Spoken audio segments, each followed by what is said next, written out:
Greetings, everyone. Here we are at the pre-district meet. This is the girls' race. There's a lot of teams in this race, as you can see. We're 1 week out from district, and here we are. We're just taking off. I don't know who the favorite is in this race. I know Baker is here. That's a unique team we don't typically have at this race.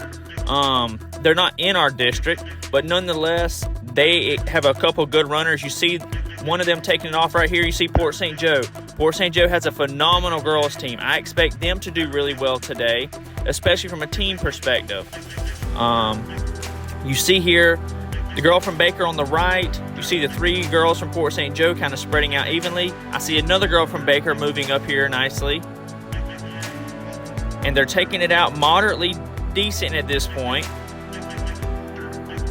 And it's at this point in the race, you're kind of, with the girls, it's different than the boys. The girls, they don't take it out quite as hard as the boys do. I guess it's just a little extra maturity, I guess you could say. But nonetheless, you see the girl here from Baker really starting to open it up a little bit. And I expect her, usually with the guys, you'll have a couple guys take off like this, but with the girls, it's different. Usually when a girl comes to the front like this, she means business. Here we are right here. You see she's still in the front. She's got a teammate now. It'll be interesting to see if those two work together to try and pull away. You see Port St. Joe still got their squad back there and a couple other runners mixed in between. But they're looking nicely. Again, we're only 3 minutes into the race, so a lot can happen at this point. And so it's going to be, all right, here we go. She's looking good. I believe this is a 7th grader that is in the lead. That is absolutely phenomenal for someone her age to be running so well. Here we go. Here's the gaps. 2 seconds, and then the chase back there is 6 seconds. So not a lot of gap right now, but again, it's early in the race. We'll have to just keep watching and see what transpires over the next couple miles. She's still in the lead. She's looking good. She's actually separating herself a little bit more from the rest of the group there. I thought number 2 was actually going to come up and hang with her for a little while right there. But I know sometimes that inter-team rivalry can really play into people's psyche at this point. And I just wonder how it's going to play out throughout this race. She's still looking good.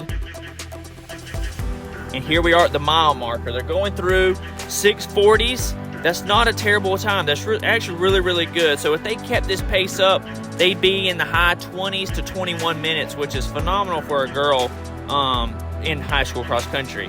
There you see the mile markers, and you see a couple of teams kind of trickling through. You saw Port St. Joe. They are in the lead team-wise, I believe, at this point. You see the first runner for Alta right here and the second runner, so they're having a good team showing right now. You see a team from Baker. There's the 2 from Port St. Joe to get the top 5. Port St. Joe is in the lead at this point. Baker is not far behind, though.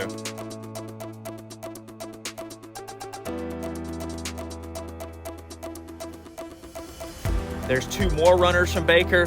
Baker has a really strong team. I think they actually have more depth than Port St. Joe does, but I think Port St. Joe may have a better 5, which in cross country, as you know, 5 is all you need.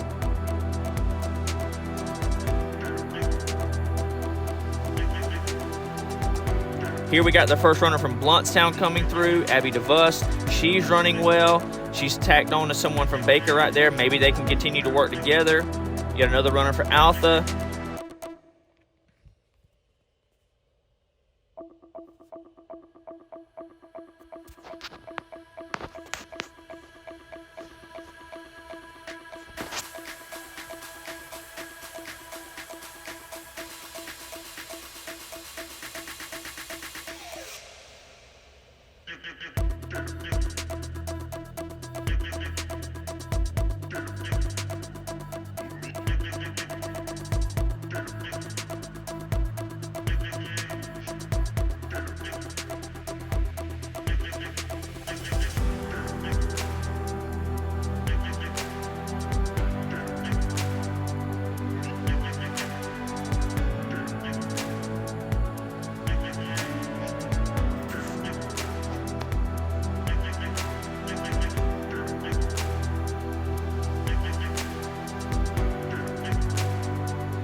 And here we are. We're back with the leader.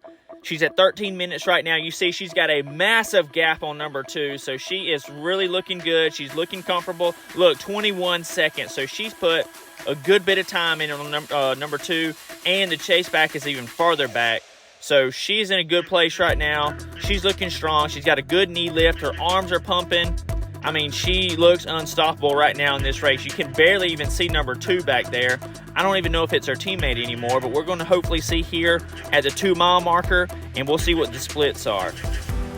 Again, she's looking really good. Again, just think about this. She's in 7th grade, y'all. That is phenomenal for someone her age. Now, with the girls, though, typically the younger the girl is, the better they do. Now, that's just statistically speaking.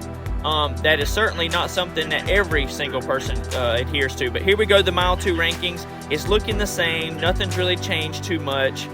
But back to the whole 7th grader thing, young girls run so much better, and I don't know what it could be, but they just run so well in middle school. You see 2nd place back there. She's got a good little gap on number 2. And I expect big things out of this young lady's future. I mean, she is running phenomenally well. She's going on the home stretch now. She's got a good straightaway for almost a mile that she's still got to run. A lot can happen in a mile, but I have zero doubts that she can hold on to this pace. She's still looking at her watch. You see a lot of high school runners doing that. It slows them down a little bit. There she goes again, looking at the watch. It's kind of a thing, a lot of pet peeve that a lot of coaches have, and she's looking back. So that's a lot of things to break her out of her rhythm right now, especially when she needs it the most. There she goes again. And look, just like clockwork, y'all, I'm telling you, every high school runner does this. It's something that if you can ever break that habit early, like I said, she's only in 7th grade, so a lot can happen and a lot of improvement can be made on this. Now, I get it. She's probably a minute from the finish line. She wants to look back, see how hard she's got to push. It happens all the time. So I don't, condemn her for that at all. She's got a nice lead. She's cruising right now. She's looking strong. She's probably 100 yards from the finish, so I expect her to cruise this on in. She actually had ran on Monday and ran a phenomenal time there at their home meet in Baker. So it's kind of cool to see, and also a little alarming that she ran on Monday and now on Wednesday. So that's a lot of running. I hope moving forward her coach kind of backs her off a little bit because her legs are going to be extremely worn out after this race. She looks good. I expect her to go on a win here. And it'll be interesting to see how her career continues to move forward. She's got a very bright future. Here's 2nd place. It is our teammate. So Baker has 1-2 already. And it'll be interesting to see. Here comes another Port St. Joe. Another Port St. Joe. So there's 2 and 2. 2 from Baker, 2 from Port St. Joe. These team standings are going to be extremely crucial for that 5th runner to get across the line first.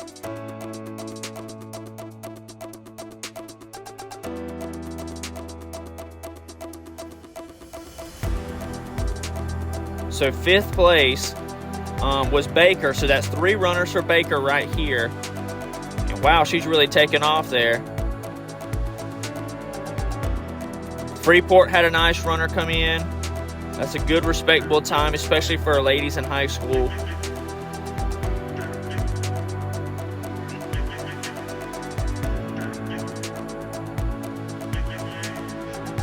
Your typical winning times for, your high school athletes, especially for smaller districts like this, anywhere between 21 to 23 minutes is where you see a lot of your winners year after year. Now, every now and then you'll get just a phenomenon athlete, and they'll be in the, low 20s, maybe even high 19s.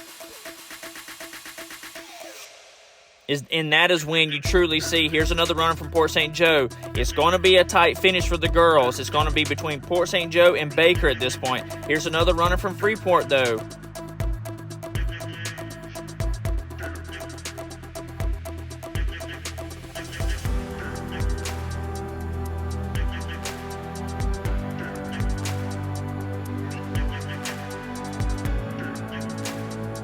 Here's another runner from Alpha.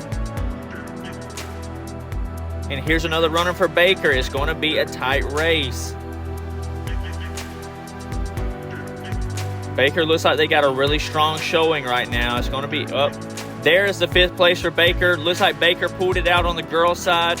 Port St. Joe had the lead early at mile 1, and that just shows you it's a 3-mile race. It doesn't matter what you run the first mile in. You've got to fight the entire 3.1 miles. And Baker showed that today. They came in here. They knew what they were doing. They didn't get caught out early with the Jackrabbits. They hung back. They were within themselves, and that shows you right there why they placed first today. Thank you for listening. Enjoy watching the rest of the race.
You